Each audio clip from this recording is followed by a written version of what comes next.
Coming up, Virgin Australia in business class with a smaller, narrower recliner, a plate of, well, it might be chicken with a packet of biscuits, a breeze block wall in Adelaide, and many dinners spread over 3 lounges and 2 flights.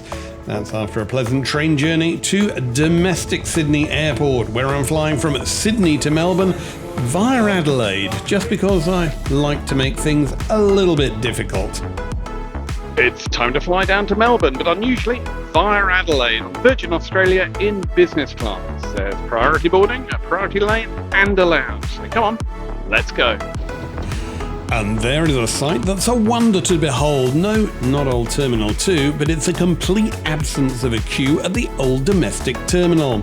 Now, going through security took nearly 2 whole minutes and then turned right to the Virgin Lounge. It's the former home of Ansett Australia's domestic operations. Now, the Sydney Virgin Australia Lounge is large, stylish, and shows off the common design and decor with which other Virgin Lounges have got before it went bust in 2020, that is, from the old style Virgin. And that's really why I'm here, to check out the new style of Virgin Lounges in Adelaide, the revamped Virgin 2.0 style lounge in Melbourne, and the old Virgin style here in Sydney. Mind you, at least this lounge was rebuilt in 2013 with a new extension on the top floor opened in 2014. Before, it looked just like the old Ansett Golden Wing lounges from 2001 before they in turn went bust, because that's exactly what they were, and for many years had the old Ansett furniture and even Ansett logos roughly painted over. Now it's a completely new luxurious experience with sandwiches and even plates of nachos and lots of wine and lots of beer. Shame about the view though. If you stand on a seat you can just about see the aircraft. Heightened security at the terminal today because some bloke from America was due to turn up, but then he thought better of it and he didn't, and so they're now flying his car back again. Time for a brisk ramble through the domestic terminal. At least all the cafes are open again for those unlucky enough not to get into the lounge, although seeing the vastly better food out here, maybe those in the cheap seats lucked out.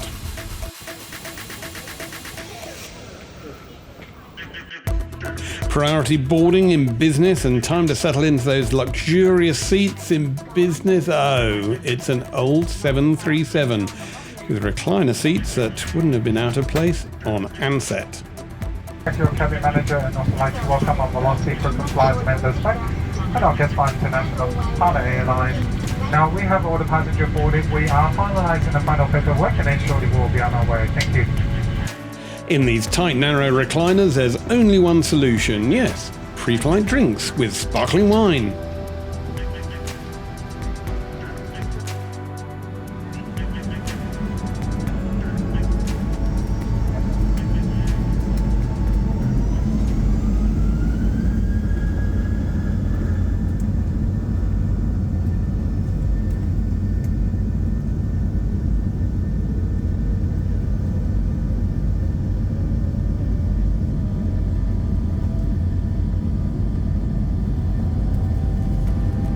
And there we go, once again, up and away over Port Phillip Bay with the glorious views of where Captain James Cook first stepped onto the Australian continent over 200 years ago, and the spectacular sight of Port Botany, the container and bulk handling terminal built over 50 years ago, with intermodal container lifting 2.5 million containers a year. Gets even better for views with a lovely vista of the Ampol Kurnell crude oil refinery.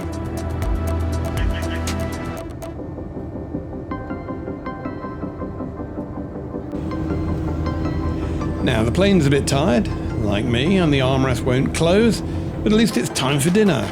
Again, no menus on today's flight. The crew just show a picture of the 2 offerings on their iPad. And today it's either a cold salad or eggs on toast as we head over the Garawara State Conservation Area. The front reserved for the business class guest. If there's No seatback screens on Virgin Australia, just Wi-Fi for entertainment, so no wonder the bar was doing a very brisk business in business. And there we have the height of culinary expertise up the pointy end on Virgin Australia, all washed down with a cheap bottle of Chardonnay.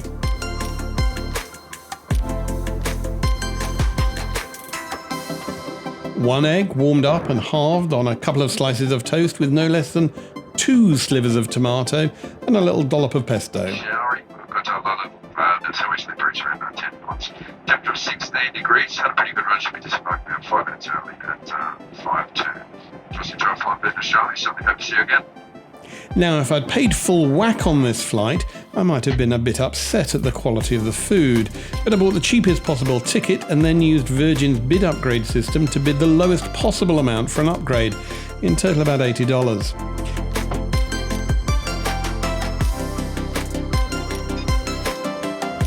That food still isn't worth $80 though, is it? But at least there's a relatively comfortable seat and a free bar.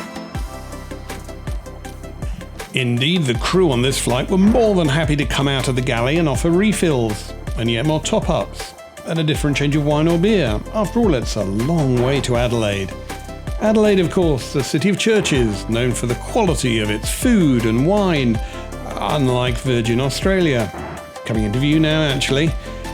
Adelaide, of course, a couple of decades ago, a place for a moment of madness for me when I decided to get to know the real Australia and set off on a month-long marathon as I took the road less gravelled from Adelaide to Cairns by public bus. You can do it if you're determined, and I certainly got to know the real Australia. Needless to say, there was a lot of drinking. Well, there we go, City of Churches coming into view and the Adelaide Oval coming into sight off the port wing. On finals now.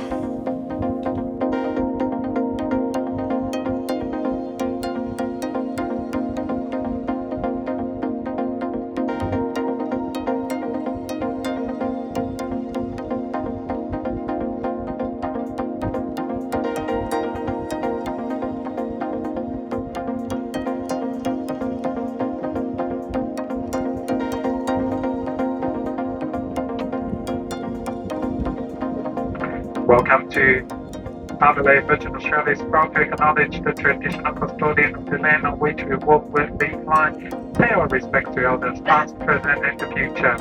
The local time now is approaching 10 minutes to 4 in the afternoon, and we'll be getting you to the gate very shortly. For everyone's safety, please keep your seatbelt fastened and the aisle and exits clear to the seatbelt sign is switch off. Remember to take care when open the lockers as well. Make sure you have everything before you leave. We'll be leaving through the forward and rear door. If you're leaving through the rear door, you have to stay to go down. Please mind your step as you exit. Go down the handrail and remain outside the marker. Follow the instruction given by the ground crew on the trolley.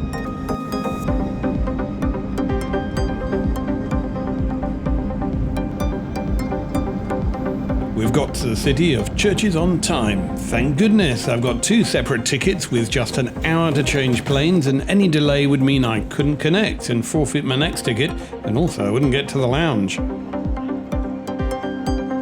Here we are, it's Adelaide. I'm just about to go to the Virgin Australia Lounge.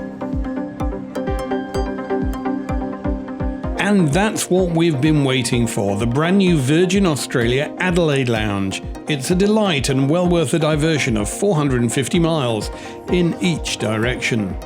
The brand new lounge shows the new styling of the Virgin Australia brand with a warm, inviting environment. Spot the slogans everywhere like Glorious and Time to Fly, the subtle red lights, the delightful blonde wood shelving, and the near total absence of anything significant to eat apart from the staff bringing out cauldron after cauldron of sausage rolls. The brand new quiet area at the back has chairs that really wouldn't be out of place in a private hospital with little decoration other than a big telly on the wall. There's a great business centre, alas right in the windows, so the sun means you can't see your laptop in the bright Adelaide sunshine, and you can't sit and watch the view either.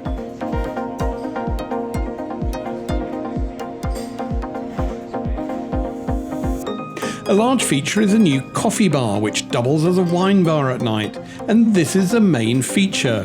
You can queue up for a coffee and then down some quite significant drops from the local vineyards in the Adelaide Hills, all accompanied by yet more sausage rolls and green salad with basil mayo.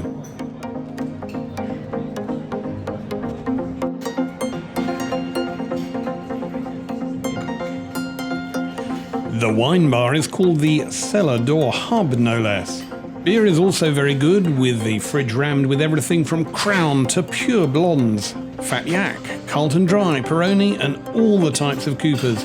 There's even Strongbow cider.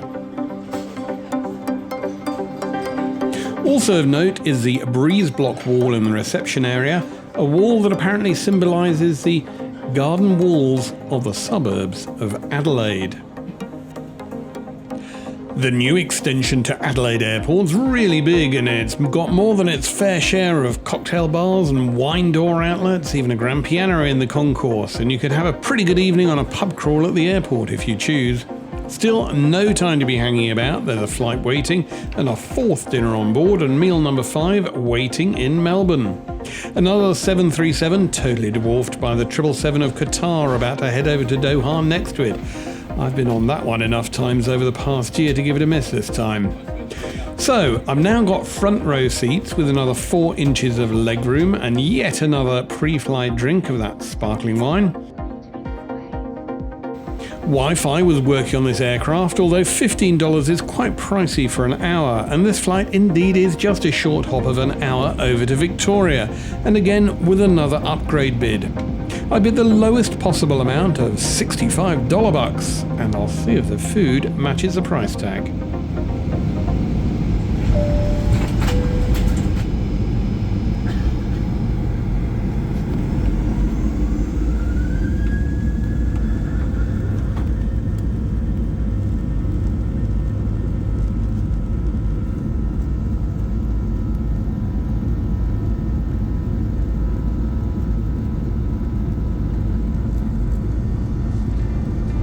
The crew on this flight again didn't have any menus and just offered chicken, fish or pasta.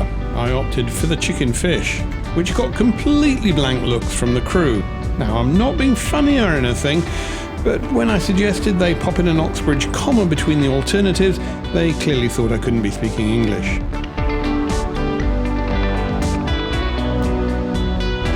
Now, you know when you're presented with horrible food and it tastes delicious? This was not it.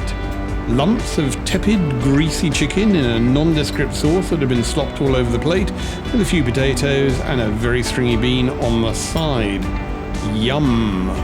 The most tasty bit of the menu was a cheddar, which in Australian terms is called tasty cheese, as opposed to the others, which presumably are not. Wine choices were Chardonnay or red wine. Again, I asked the crew if there are any alternatives, and they pointed out it was only a short flight, which as an observation was shrewd, but rather dull, and didn't actually get us anywhere either. I didn't stump up for the Wi-Fi, unlike those in the cheap seats, as it was free in business, yet another perk for my $65. After all, gotta get my money's worth. And as we headed into Melbourne, I also delved into the onboard entertainment.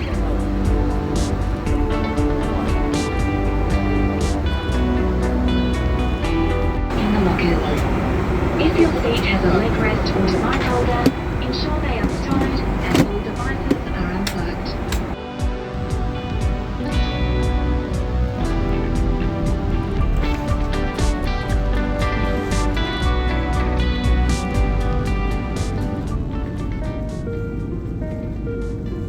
And there we are, safely at the gate in Melbourne. There is my front row seat. The extra legroom really does make a difference. And out into the new wing of Melbourne Airport. And there you go, we're now in Melbourne. That was a pleasant short hop all the way from Sydney, Adelaide and down to Melbourne. One more delight awaits, the Melbourne Virgin Australia Lounge. And there you go, that's what's taken me all day to get here to see it, the Melbourne Virgin Australia Lounge. It, like Sydney, started off as a domain for Ansett, but now the lounge is far removed from the old Ansett-inspired space. It's got vivid colours and timber finishes, and it's a light, bright lounge with lots of room and, crucially, quite a lot of seats. 600 of them to be precise. Now, the subtle makeover by lounge designer Tim Greer has added plush Alto chairs, and it's now a genuinely good place to wait for a flight, or even, as I found, hang around after one. It's also available now post-flight. The Virgin Australia Melbourne Lounge is a very long, thin lounge, and it features a new espresso and late-night wine bar, although they're rarely open. The new espresso bar has lots of arty wooden stools and high benches, offering an expansive view across the tarmac, and actually it can get busy early in the morning and makes an amazing 1,500 coffees every weekday morning. The bar at the back opens between 3 and 5 o'clock every day, at the same time as pass-arounds are offered on a tray as staff walk through with canapes and mini bites such as mini burgers. Now, food in the Virgin Australia Melbourne Lounge is certainly better than it is in other lounges, with a decent salad bar, hot pies and slices of pizza, plus soup and a fairly style selection of cold meats and cheeses. Sadly, it's a bit late for me, and I just couldn't face yet another dinner, or as I was forced to resort calling it, supper. And there you go, a pleasant afternoon in the skies around Australia, looking at one old lounge, one very new one, and one that's neither one nor the other, but something in between. For a few $100s, it kept me full for this life and quite probably the next. Indeed, I could hear my belly grumbling as I headed on a skybus into the centre of Melbourne. Now, it's one of my most favourite cities on the planet, but I vowed to go on a diet for the next few days before I get on a plane again.